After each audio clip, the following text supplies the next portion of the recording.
নির্বাচনের প্রচারণার খবর জানাতে খুলনা থেকে যুক্ত হচ্ছেন সহকর্মী আমিরুল ইসলাম।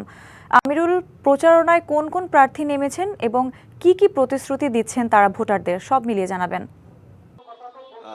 আমি রয়েছি যে খুলনার ডুমুরিয়া উপজেলার রংপুর ইউনিয়নের যে ষোলুয়া বাজারে এই স্থানটিতে যে জামাতের মনোনীত প্রার্থী যে গোলাম পরোয়ার সাহেব তিনি কিন্তু এই স্থানটি পথসভা করছেন। বিশেষ করে এখানটায় যে নেতা করে তাদেরকে নিয়ে এখানটায় পথসভা বসে এবং এখানটায় থাকছেন যে ইনি সারাদিনই এই স্থানটায় এই ইউনিয়নেই আজকে জনসংযোগ করবেন এবং এখানটায় থাকছে যে এই উপজেলার প্রধান সমস্যা সেটা হচ্ছে গিয়ে যে জলাবদ্ধতা এবং যুবকদের কর্মসংস্থান, সেই বিষয়গুলো কিন্তু প্রাধান্য পাচ্ছে এবং এখানে যারা আছেন বিশেষ করে উনি বিগত সময় এখানটায় সংসদ সদস্য ছিলেন, যার কারণে যে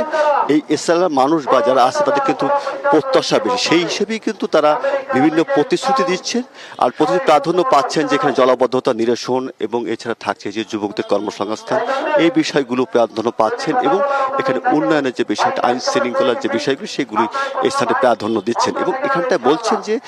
যে তাদের যে ভোটারদের যে প্রত্যাশা, সেই প্রত্যাশা পূরণ আশ্বস্ত করছে এবং বিভিন্ন স্থানে যে প্রার্থী রয়েছেন তারা কিন্তু এখানটায় কাজ করছে। বিশেষ করে সকাল থেকেই প্রার্থী যারা তারা কিন্তু জনসংযোগ করছেন। শুধুমাত্র যে জামাতের প্রার্থীরা নেমেছে এমনটি নয়, বিএনপির এবং হাত পাখার প্রার্থী, ইসলামী আন্দোলন এবং অন্যান্য দলের রাজনৈতিক দলে যারা প্রার্থী রয়েছেন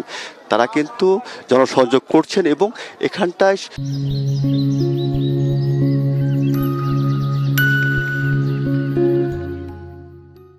যে প্রাধান্য পাচ্ছেন যে সমস্যাগুলো, সেই সমস্যার সমাধান এবং ভোটাররা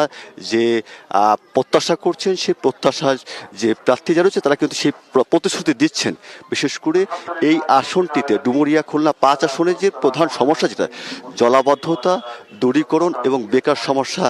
লাঘবের যে বিষয়টি এটা প্রাধান্য পাচ্ছে এবং এখানে কিন্তু যে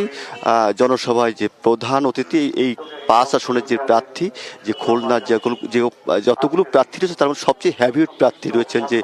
খুলনা 5 আসনের অধ্যাপক মিয়া গোলাম পরোয়ার, তিনি কিন্তু বক্তব্য রাখছেন এবং এখানটায়